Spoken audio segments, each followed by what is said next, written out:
ওনারা এখানে এসে চিত্রনাট্য যে অবতারণা করতে চেয়েছেন, সেই অবতারণা করতে গিয়ে ওনারা সম্পূর্ণ ব্যর্থ হয়েছেন এবং এয়ারপোর্ট থেকে শুরু করে প্রত্যেকটা জায়গায় মানুষ সার্বিকভাবে তাদেরকে বর্জন করেছে, ঘৃণা ভরে প্রত্যাখ্যান করেছে।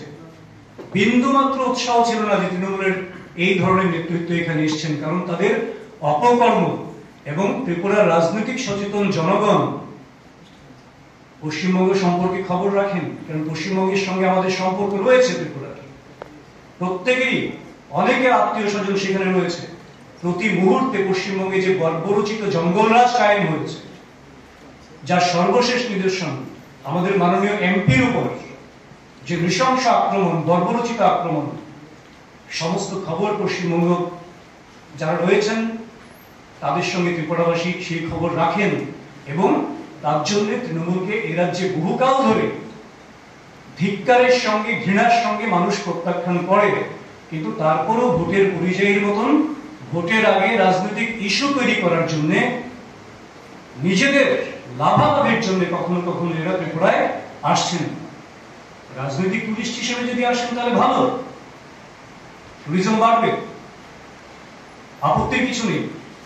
কিন্তু ত্রিপুরায় এসে চিত্রনাট্য তৈরি করা, একটা বিভেদ বিশৃঙ্খলা তৈরি করে ত্রিপুরাকে বদনাম করা ষড়যন্ত্র, এবং সেই সঙ্গে এখান থেকে কোনো মাইলেজ পাওয়া যায় কিনা যাতে করে পশ্চিমবঙ্গে গিয়ে ইস্যু করা যাবে, বিজেপিকে বদনাম করা যাবে, এই ষড়যন্ত্র ত্রিপুরাবাসী মেনে নেয়নি এবং নেবেও না আগামী দিনে।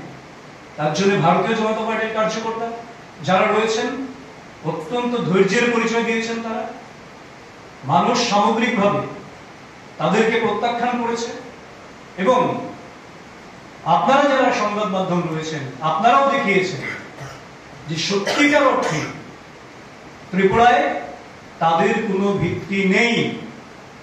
এবং এয়ারপোর্টে যে চিত্রনাট্য তৈরি হয়েছিল সেটা একটা সময় আপনারা দেখেছেন, তারা গাড়ি পাচ্ছে না, একটা গাড়ি বলে চিৎকার করছিলেন।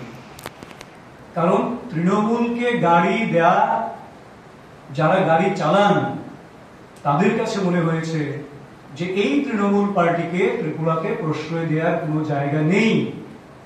গাড়ি দেয়া যার যার ব্যক্তিগত বিষয়, যারা গাড়ির মালিক রয়েছেন কিংবা এজেন্সি রয়েছেন, কিন্তু তৃণমূলের প্রতি এতটাই মানুষ বীতশ্রদ্ধ যে সেই জায়গাতেও কিন্তু মানুষ এককাঠা হয়ে গেছে।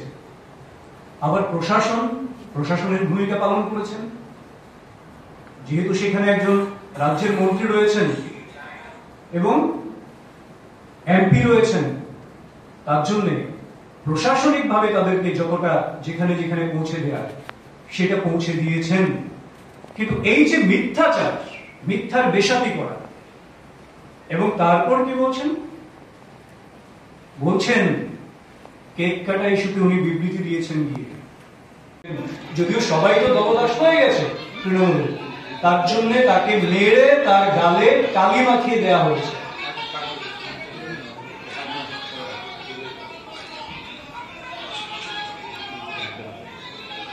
তাহলে এই যেখানে আপনাদের অবস্থান, তাহলে আপনারা কাকে কি বলছেন? এবং সেই সঙ্গে সেই মাননীয় বনমন্ত্রী, আজকে দেখছিলাম আমি, তিনি পশ্চিমবঙ্গে বিজয়া সম্মেলনী থেকে হুমকি দিচ্ছেন একটা বিজেপির বাসও যাতে না লাগানো হয়, না লাগাতে পারে মানুষ। এই তো আপনাদের স্বৈরতন্ত্র, এটা আজকের ফুটেজ। এই স্বৈরতন্ত্রে আপনারা বিশ্বাস করেন? খুন সন্ত্রাস এতে আপনারা বিশ্বাস করেন? আরজি করার ঘটনা পশ্চিমবঙ্গের মানুষ, ত্রিপুরার মানুষ, গোটা দেশের মানুষ ভুলে যায়নি। গতকাল দুর্গাপুর মেডিকেল কলেজে সেম ঘটনা হয়েছে, ডাক্তারি পড়ুয়াকে ধর্ষণ করা হয়েছে। এই যেখানে পশ্চিমবঙ্গ, যেখানে এমপি নিরাপদ নয়, পুলিশ মুখ বধির হয়ে দর্শকের ভূমিকা পালন করে, সেনাবাহিনীর থেকে অস্ত্র ছিনিয়ে নেওয়ার প্রয়াস হয়। এই জঙ্গল রাজত্বের অবসান আসন্ন রয়েছে আর কয়েক মাস, এবং তার জন্য পশ্চিমবঙ্গে যখন জায়গা পাচ্ছেন না, কোনো ইস্যু পাচ্ছেন না, সেখান থেকে ত্রিপুরায় এসে অশান্তির বাতাবরণ তৈরি করা যায় কিনা, এখান থেকে কোনো ফুটেজ নিয়ে সেখানে বিক্রি করা যায় কিনা, তার জন্য লাভালাভের অঙ্ক কষে তারা ত্রিপুরায় এসেছিলেন। আমি প্রশাসনকে ধন্যবাদ দেব, ভারতীয় জনতা পার্টির কার্যকর্তাদের ধন্যবাদ দেব, মানুষকে ধন্যবাদ দেব, তাদেরকে সম্পূর্ণভাবে তাদেরকে বয়কট করার জন্য মানুষকে এবং ভারতীয় জনতা পার্টির কার্যকর্তারা যে সংযম দেখিয়েছে, ধৈর্য দেখিয়েছে, তার জন্য তাদেরকে আমি ধন্যবাদ দেব। এবং প্রশাসনের দায়িত্ব পালন করেছেন, যা তারা করতে চাইছিলেন তা হয়নি। আবার শুনলাম মাননীয় এমপি সায়নী ঘোষ উনি বলেছেন আবার তিনি ত্রিপুরায় আসবেন। আপনাকে ত্রিপুরায় আবার স্বাগত, কারণ 2026-এ যখন বিসর্জন হবে তারপর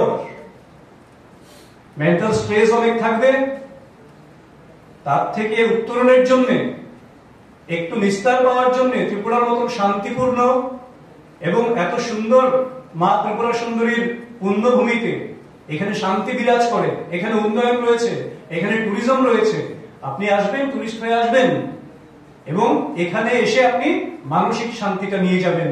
যে পশ্চিমবঙ্গবাসীকে যে অশান্তির বাতাবরণে রেখেছিলেন, এখানে কয়েকদিন এসে থেকে টুরিস্ট হিসেবে আসবেন, আপনার মনের প্রশান্তি ঘটবে এবং আপনি বুঝে যাবেন ত্রিপুরা কতটা শান্তিপূর্ণ এবং উন্নয়ন কোথায় কোথায় গিয়ে পৌঁছেছে ত্রিপুরার।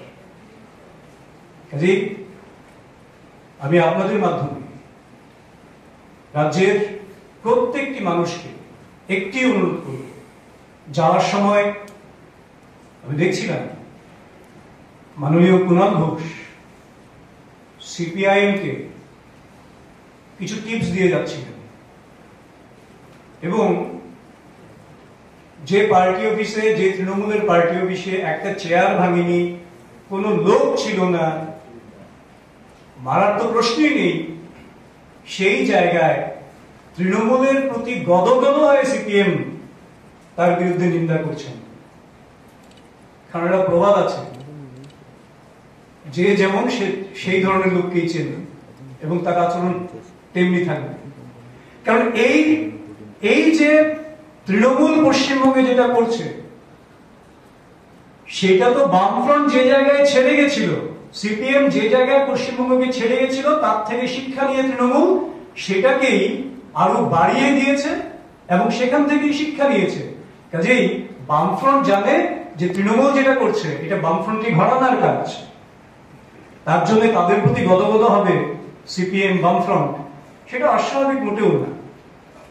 রাজ্যবাসীকে আমি শুধুমাত্র আপনাদের মাধ্যমে অনুরোধ করব যে এই ধরনের বিভ্রান্তিতে আপনারা পা দেবেন না। রাজ্যের ভারতীয় জনতা পার্টির সরকার, মাননীয় মুখ্যমন্ত্রী অধ্যাপক ডক্টর মানিক সাহাজির নেতৃত্বে যথেষ্ট মাত্রায় রাজ্যের উন্নয়ন, সর্বাত্মক উন্নয়ন সচেষ্ট রয়েছেন এবং রাজ্যে একটা শান্তিপূর্ণ পরিবেশ বিরাজ করছে। এখানে তৃণমূল হোক, কংগ্রেস হোক কিংবা সিপিএম হোক, যারাই অশান্তি তৈরি করতে চাইবে নিজেদের ব্যক্তিগত লাভালাভের চিন্তা করবে, যারা রাজ্যের শান্তি শৃঙ্খলাকে বিঘ্নিত করার চেষ্টা করবে কিংবা যারা উন্নয়নকে স্তব্ধ করার চেষ্টা করবে, তাদের বিরুদ্ধে মানুষ সর্বাত্মক ভূমিকা নেবেন এই বিশ্বাস। এবং সেই সঙ্গে আবারও আমি আপনাদের মাধ্যমে রাজ্যের যারা ধৈর্যের পরিচয় দিয়েছেন এবং তাদেরকে ব্যর্থ করে দিয়েছেন তাদের এই চিত্রনাট্য রচনার যে একটা পরিকল্পনা ছিল, তার জন্য